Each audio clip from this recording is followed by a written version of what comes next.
Hello नमस्ते। M movie junction में आपका स्वागत है। आज मैं आपको 2016 की ज़ॉम्बी हॉरर फिल्म दिखाऊंगा जिसका नाम ट्रेन टू बुसान है। चेतावनी, कुछ पैकेट आलू के चिप्स और कोल्ड ड्रिंक आपके साथ रखें। धन्यवाद। चलिए फिल्म शुरू करते हैं। एक ट्रक एक क्वारंटाइन क्षेत्र के पास पहुंचता है और वाहन को कीटाणुरहित करने वाले कर्मियों से तुरंत मिलता है। ड्राइवर उनमें से एक से पूछता है कि क्या चल रहा है और वह जवाब देता है कि बायोटेक जिले में मामूली रिसाव हुआ था लेकिन कोई बड़ी समस्या नहीं है। ड्राइवर गाड़ी चलाना जारी रखता है। वह सड़क पर हिरन से टकरा जाता है और हिरन मर जाता है, इसलिए ड्राइवर चला जाता है। हिरन में जान आ जाती है और वह खड़ा हो जाता है, लेकिन उसकी आंखें अजीब थीं। सेवकू काम पर एक ग्राहक से फोन पर बात कर रहे हैं और कुछ शेयरों की बिक्री पर चर्चा कर रहे हैं। जब उसका सहायक अंदर आता है तो वह मछली की रहस्यमयी मौतों पर रिपोर्ट के साथ एक समाचार साइट को स्क्रॉल करता है। सेवकू उसे उस कंपनी के सभी स्टॉक बेचने के लिए कहता है। बाद में वह अपनी पूर्व पत्नी से फोन पर उनकी बेटी सुआन के बारे में बहस करता है। लड़की अपने जन्मदिन के लिए अपनी माँ से मिलने जाना चाहती है, लेकिन वह उसे अकेले नहीं जाने देना चाहता। वह घर आता है। बेटी के कमरे में जाते हुए वह उसे उसकी माँ से फोन पर बात करते हुए सुनता है कि वह अकेले ट्रेन ले सकती है। उसके पिता अंदर आते हैं और उसने कॉल काट दिया।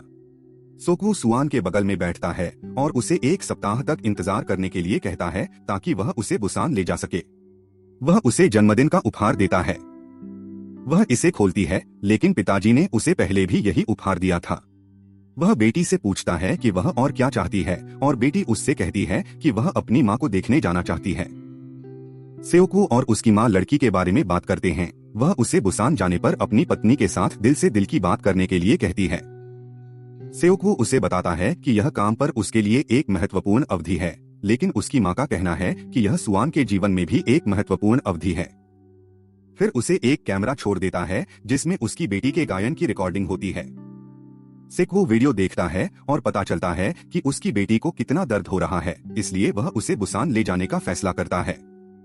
कार में वह सुआन से गायन के बारे में बात करता है, इससे जीवन का सबक बनाने की कोशिश करता है। जब वह सड़क पर एक एम्बुलेंस से लगभग टकरा जाता है और कार के प्रतिबिंब में दूर से आग देखी जा सकती है। स्टेशन पर बुसान के लिए ट्रेन प्रस्थान करने के लिए तैयार हो रही है। सेवकू और उनकी बेटी ट्रेन में चढ़ते हैं। ट्रेन छूटने से पहले एक घायल लड़की ट्रेन के अंदर चढ़ जाती है। जैसे ही ट्रेन छूटती है, सुआन एक आदमी को एक स्टेशन कर्मचारी पर हमला करते हुए देखती है। ट्रेन में चढ़ी युवती के पैर में काटने का निशान है।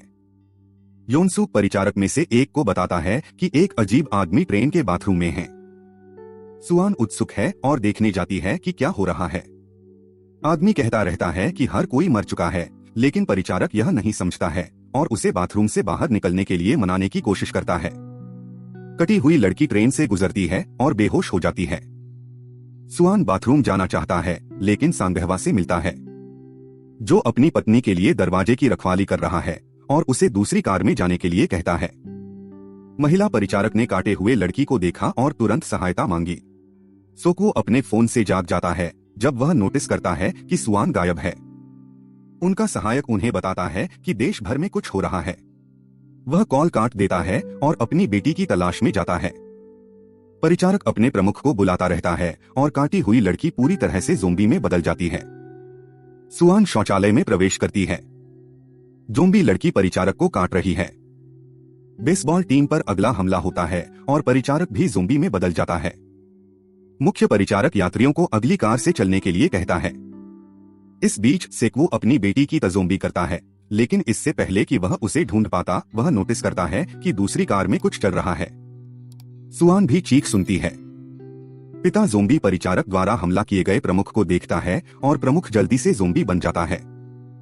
सुआन अपने पिता के पीछे दिखाई देती है। वह उसे पकड़ लेता है और दौड़ता है क्योंकि पूरी ट्रेन में ज़ोंबीज उनका पीछा कर रहे थे। सांगहवा अपनी गर्भवती पत्नी सुंगक्योंग से कहता है कि जल्दी करे। एक ज़ोंबी उनके सामने एक महिला को काटता है और सुंगक्योंग के कहने पर वह मदद करने की कोशिश करता है, लेकिन उस पर हमला हो जाता है। सेको अगली कार में भाग जाता है, जबकि सांगहवा ज़ोंबी को बाथरूम में बंद कर देता है और अपनी पत्नी को दौड़ने के लिए कहता है, लेकिन जल्द ही दूसरी ज़ोंबी आ जाती है। बाकी अभी भी टीवी पर समाचार देख रहे हैं और दूसरी कार के लोग अंदर दौड़ते हैं। सेवकू को दरवाजा मिलता है। सुंगक्योंग के प्रवेश करने से पहले उसे बंद कर देता है। सांगहवा एक ज़ोंबी से लड़ने का प्रबंधन करता है और वे कार में प्रवेश करते हैं। ज़ोंबीज के अंदर आने से पहले दरवाजा बंद कर देते हैं। सेओकू ने नोटिस किया कि ज़ोंबी को नहीं पता कि दरवाजा कैसे खोलना है और उसे बताता है। उन्होंने यह भी महसूस किया कि जब ज़ोंबी उन्हें देखा तो उन्होंने हमला किया, इसलिए सुंगक्योंग ने दरवाजे को कागज से ढक दिया, जो वास्तव में काम करता है। कंडक्टर एक घोषणा करता है कि वे अगले स्टेशन पर नहीं रुकेंगे। यूसुक उससे इंटरकॉम पर बात करता है और उससे पूछता है कि क्या वह जानता है कि ट्रेन में क्या हो रहा है। उनका कहना है कि कंट्रोल सेंटर से ऑर्डर आया था। सोकू को उसकी माँ का फोन आता है। वह उसे अपनी बेटी की देखभाल करने के लिए कहती है और उसकी माँ एक ज़ोंबी बन जाती है। सेओकू को पता चलता है कि क्या हुआ है, लेकिन सुआन को नहीं बताता। जिस स्टेशन से वे गुजर रहे हैं वहां के लोग मदद की भीख मांगते हैं, जबकि ज़ोंबीज उन पर हमला करती है। एक सार्वजनिक घोषणा में एक सरकारी अधिकारी नागरिकों को सूचित करता है कि कई प्रमुख शहरों में हिंसक दंगे उठे हैं, जिसके परिणामस्वरूप कई मौतें हुई हैं। सरकार ने कई बड़े जिलों को बंद कर दिया है। घोषणा नागरिकों को सूचित करती रहती है कि आपातकाल की स्थिति घोषित कर दी गई है। अधिकारी का कहना है कि नागरिकों को फर्जी खबरों पर भरोसा न करे, शांत रहे और अपने घरों से बाहर न निकले। उन्होंने लोगों को भरोसा दिलाया कि उनकी सुरक्षा खतरे में नहीं है। ट्रेन के लोगों ने दरवाजे को बंद कर दिया है और विपरीत दिशा में आगे बढ़ रहे हैं। सुआन अपने पिता से कहती है कि उसकी माँ का फोन काम नहीं कर रहा है, इसलिए वह फोन करने की कोशिश करता है तो सुआन को बैठा देता है। इंगिल जोंगदिल को सुआन के बगल में बैठा देता है, इसलिए लड़की इंगिल को अपनी सीट दे देती है। सेओकू लड़की को निस्वार्थ होने के लिए डांटते हैं, उसे बताते हैं कि इस तरह की स्थितियों में उसे पहले खुद की देखभाल करने की जरूरत है। कंडक्टर की एक और घोषणा ने उन्हें सूचित किया कि वे एक ऐसे स्टेशन पर रुकेंगे जहां उनकी ट्रेन को सुरक्षित करने के लिए सेना को तैनात किया गया है। सेओकू ने अपनी बेटी को वहीं रहने के लिए कहता है जहां वह है और कॉल करने के लिए दूसरी कार में जाता है। सांगहवा लड़की से उसके पिता के बारे में पूछता है और जब वह बताती है कि वह एक फंड मैनेजर है तो वह टिप्पणी करता है कि इसका मतलब है कि वह खून चूसने वाला है। बच्चा सहमत हो जाता है और उसकी पत्नी उसे कुछ कैंडी देकर मूड को हल्का करने की कोशिश करती है। सेओकू क्लाइंट को कॉल करता है, वह उससे उस शहर के बारे में पूछता है जहां वे रुकेंगे और वह आदमी बताता है कि जब वे पहुंचेंगे तो उन्हें अलग कर दिया जाएगा। जब सेओकू उसे बताता है कि उसकी बेटी उसके साथ है, आदमी मुख्य चौराहे पर नहीं जाने के लिए कहता है, लेकिन पूर्व की ओर आए, वह अपने आदमियों को बता देगा। सोकू कार में बेघर आदमी को देखता है। बाद में ट्रेन उस शहर में पहुंचती है, लेकिन वहां कोई नहीं है। योनसुक पहले अपना रास्ता निकालता है और बाकी सब ट्रेन से उतर जाते हैं। बेसबॉल टीम के बच्चे बेसबॉल बैट के साथ ट्रेन से बाहर निकलते हैं। परिचारक ज़ोंबी कार को देखने के लिए कंडक्टर को ले जाता है। जब योनसुक उन्हें बताते हैं कि बुसान केवल खुले शहरों में से एक है, वह कंडक्टर को ज़ोंबी कार को हटाने के लिए कहता है, लेकिन ऐसा नहीं किया जा सकता है। कंडक्टर सहमत है कि उन्हें सीधे बुसान जाना चाहिए, लेकिन यात्रियों को पहले ट्रेन में वापस लाना चाहता है। इस बीच यात्री खाली स्टेशन में चल रहे हैं। सोकू सुआन के साथ एक घेराबंद क्षेत्र में प्रवेश करता है। बेघर आदमी उनका पीछा करता है क्योंकि उसने उसकी फोन कॉल सुनी और उनके साथ आना चाहता है।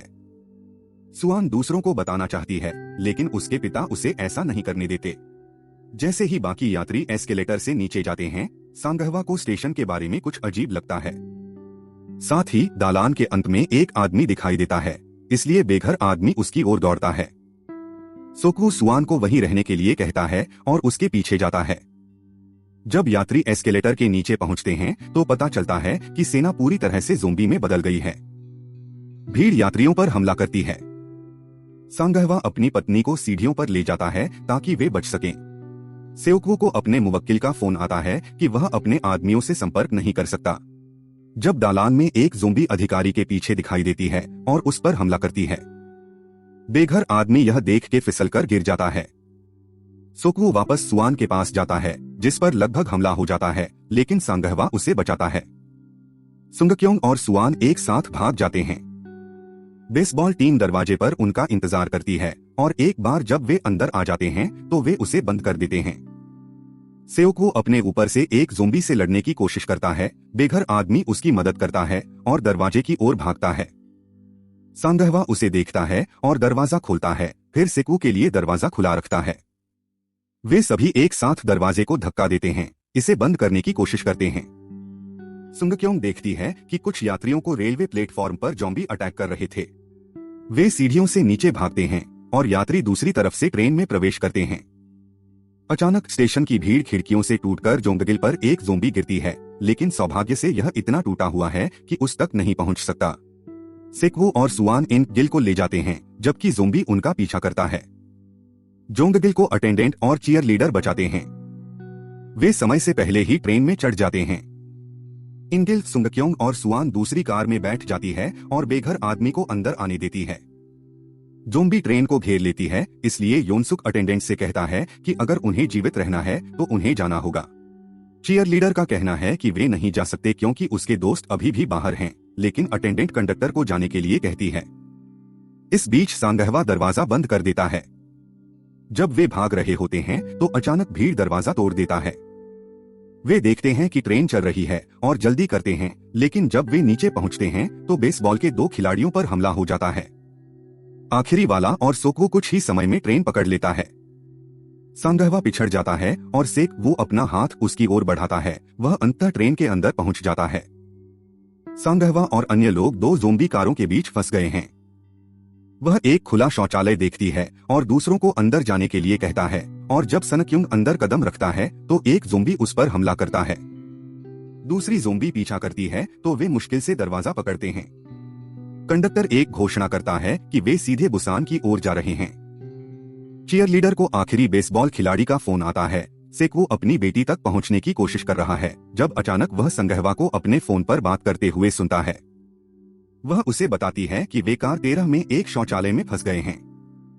बेसबॉल खिलाड़ी उन्हें बताता है कि बाकी कार 15 में हैं। ये तीनों दूसरों को बचाने के लिए तैयार हो जाते हैं। सांगहवा अपनी रणनीति की योजना बनाते हैं, खुद को सामने रखते हुए, बीच में लड़के को और पीछे सेक्वू को। ज़ॉम्बी उन्हें तुरंत हाजिर कर देती है और वे लड़ते हैं। सांगहवा अपने नंगे हाथों से ज़ॉम्बी को मारना शुरू कर देता है और सेक्वू उसके फ्लैंक से उसकी मदद करता है। लड़का अपने बल्ले को एक हथियार के रूप में इस्तेमाल करता है और लड़ते हैं। सांगहवा और सेओक्वू दोनों बेसबॉल ज़ॉम्बीज के साथ गतिरोध में हैं और लड़का कुछ नहीं कर सकता। अचानक वे एक और सुरंग से गुजरते हैं और ज़ॉम्बी अजीब हरकत करने लगती है। सेओक्वू बल्ले से शोर करता है और ज़ॉम्बी शोर का पीछा करते हैं, जबकि वे भागने में सक्षम होते हैं। ट्रेन उस समय सुरंग से गुजरती है जब वे दरवाजे से गुजरते हैं और ज़ॉम्बी फिर से हमला करती है। वे अंधेरे में कार में प्रवेश करते हैं जब ज़ॉम्बी उन्हें नहीं देख पाती है। ज़ॉम्बी सेओक्वू की चाल में फंस जाता है, इसलिए वे बिना लड़े भाग निकलते हैं। वे शौचालय पहुंचते हैं और सभी एक दूसरे को देखकर खुश होते हैं। सोक्वू एक और प्लान बनाता है और लड़के ने कार 15 में अपनी लड़की को संदेश भेजा कि वह लोग आ रहे हैं। चीयर लीडर खुश हो जाती है और सबको बताता है। योनसुक स्वाभाविक रूप से इस तथ्य को पसंद नहीं करते हैं कि वे आ रहे हैं, क्योंकि वे संक्रमित हो सकते हैं। बाकी लोग उससे सहमत दिखते हैं। परिचारक भी योनसुक से सहमत है। जब ट्रेन एक सुरंग में पहुंचती है तो सभी लोग शौचालय से बाहर निकल जाते हैं और सामान के रैक के माध्यम से रेंगता है। सेक्वू ज़ॉम्बीज का ध्यान भटकाते हैं और वे कार में उतर जाते हैं, फिर अगली कार में चले जाते हैं। बेघर आदमी गिर जाता है और सोक्वू उसकी मदद के लिए जाता है। जब ट्रेन सुरंग से गुजरती है तो सेओक्वू उसे भगाना कहता है, लेकिन बेघर आदमी सोडा कैन पर कदम रखता है और ज़ॉम्बी को आकर्षित करता है। वे दरवाजे के माध्यम से प्राप्त करते हैं, लेकिन सांगहवा दरवाजा पकड़ता है क्योंकि इसमें एक ज़ॉम्बी दर्ज हो जाता है। कार 15 के लोगों ने अपनी तरफ से दरवाजा सील कर दिया और लड़की को यह बताने से रोका। सोक्वू संघवा की मदद के लिए आगे बढ़ता है। लड़का दूसरे दरवाजे को तोड़ने की कोशिश करता है। अचानक एक ज़ॉम्बी ने संघवा को काट लिया। वे अंत में दूसरी कार के दरवाजे को तोड़ते हैं और बेसबॉल खिलाड़ी अंदर आने की कोशिश करता है, लेकिन योनसुक वह दरवाजा बंद कर देता है। सुंगक्योंग अपने पति के पास चलने लगती है, लेकिन वह उसे दूर रहने के लिए कहता है, फिर सेओक्वू को उसे ले जाने के लिए कहता है। सांगहवा उसे उसकी देखभाल करने के लिए कहता है और सोक्वू कहता है कि उसे खेद है। दरवाजा टूट जाता है और दोनों को जाना पड़ता है। सांगहवा बिना लड़े नीचे नहीं जाता और अपने ज़ॉम्बीज को दूर रखता है। दूसरे लोग दरवाजा खोलते हैं और अंदर आते हैं, लेकिन समय पर इंगिल को अंदर नहीं खींच पाया। सेओक्वू योनसुक पर हमला करता है। योनसुक का कहना है कि सेक्वू संक्रमित है और परिचारक और कार 15 के सभी यात्री उन्हें वेस्टिबुल में जाने के लिए कहता है। बेघर आदमी पहले जाता है। चीयरलीडर उनके साथ नहीं रहना चाहती, इसलिए वह बेसबॉल खिलाड़ी के साथ जाती है। सुंगक्योंग सुआन से कहता है कि उन्हें भी जाना चाहिए और सुकवू भी जाता है। जोंगगिल अपनी ज़ोंबी बहन को दरवाजे के दूसरी तरफ देखता है और दरवाजे को खोल देता है। कार 15 के यात्रियों पर ज़ोंबी का हमला हो जाता है। बाद में सेओक्वू को उसके सहायक का फोन आता है, जो उसे बताता है कि बुसान के पास सभी शहरों का सबसे अच्छा बचाव है। वह उसे यह भी बताता है कि वायरस उनकी एक कंपनी में शुरू हुआ था। नाकाबंदी होने के कारण ट्रेन अचानक टूट जाती है। कंडक्टर एक घोषणा करता है कि वह बाकी लोगों को बुसान ले जाने के लिए दूसरी ट्रेन ढूंढेगा। योनसुक और परिचारक ज़ोंबी हमले से बच गए। सोक्वू बाकी लोगों को बताता है कि उन्हें बुसान जाने का रास्ता खोजना होगा। इस बीच कंडक्टर को एक खाली ट्रेन मिलती है और वह उसे आगे बढ़ाता है। यानसुक बचने के लिए परिचारक को ज़ोंबी पर धकेल देता है। इस बीच एक जलती हुई ट्रेन उन ट्रेनों में टकराती है जहां बचे लोग हैं और उन्हें अलग करते हैं। बेसबॉल खिलाड़ी और चीयरलीडर को एक सुरक्षित ट्रेन मिलता है। जब वह दरवाजा खोलने की कोशिश करता है तो योनसुक उन दोनों को बलिदान करता है और वह भाग जाता है। इस बीच सुआन सेक्वू को जगाता है। वे दोनों सुंगक्योंग और बेघर आदमी एक ज़ोंबी कार के नीचे फंस गए हैं। योनसुक चलती ट्रेन की ओर भागता है और जब कंडक्टर उसकी मदद करने की कोशिश करता है तो वह उसे भी पीछे छोड़ देता है।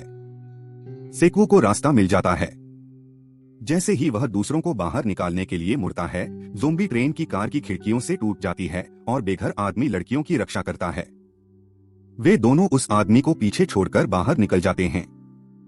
सुंगक्योंग, सेओक्वू और बच्चा चलती ट्रेन के पीछे भागते हैं। वे तीनों ट्रेन पर चढ़ जाते हैं, लेकिन ज़ॉम्बीज़ भी चढ़ जाते हैं। वे इसे मजबूती से पकड़े हैं और सेक्वू उन्हें निकालने की कोशिश करते हैं, अंततः सफल हो जाते हैं। वे कंडक्टर की तलाश करते हैं, लेकिन केबिन में आधे संक्रमित योनसुक को देखते हैं। वह किसी तरह दरवाजा खोलकर बाहर आता है और वह उन पर हमला करना शुरू कर देता है। सेओक्वू उससे लड़ता है और योनसुक को पकड़ लेता है। योनसुक उसे काट लेता है। सेओक्वू ट्रेन में खुद को जंजीर से बांध लेता है, फिर उस आदमी को फेंक देता है। उसे पता चलता है कि उसे काट लिया है, इसलिए वह उन दोनों को केबिन के अंदर ले जाता है और उन्हें बताता है कि ब्रेक कहाँ है। सेओक्वू सुआन को सुंगक्योंग के साथ रहने और बुसान जाने के लिए कहता है। सुआन उसे जाने नहीं देगी, लेकिन वह ज़ोंबी बनने से पहले खुद को लड़की की पकड़ से मुक्त कर लेता है और केबिन से बाहर निकल जाता है, अपनी बेटी को रोते हुए और उसके पीछे चिल्लाते हुए छोड़ देता है। जैसे ही वह एक ज़ोंबी में बदलना शुरू करता है, वह उस दिन को याद करता है जब सुआन पैदा हुआ था, फिर ट्रेन से कूद जाता है। सुंगक्योंग और सुआन को ट्रेन रोकनी पड़ी और जाना पड़ा क्योंकि पटरियों पर अवरोध है। वे पैदल चलते रहते हैं। दोनों एक अंधेरी सुरंग में प्रवेश करते हैं। दूसरी तरफ सेना है। एक स्नाइपर ने उन्हें निशाने पर लिया है, लेकिन वह नहीं बता सकता कि वे संक्रमित हैं या नहीं। उन्हें मारने का आदेश आता है। तब अचानक सुआन ने अपना गायन गाना शुरू किया तो सैनिकों ने पुष्टि की कि वे बचे हैं और उनकी रक्षा करता है। लाइक और सब्सक्राइब बटन दबाएं और नोटिफिकेशन बेल को ऑन करें ताकि रोजाना अपडेट प्राप्त कर सकें। देखने के लिए धन्यवाद।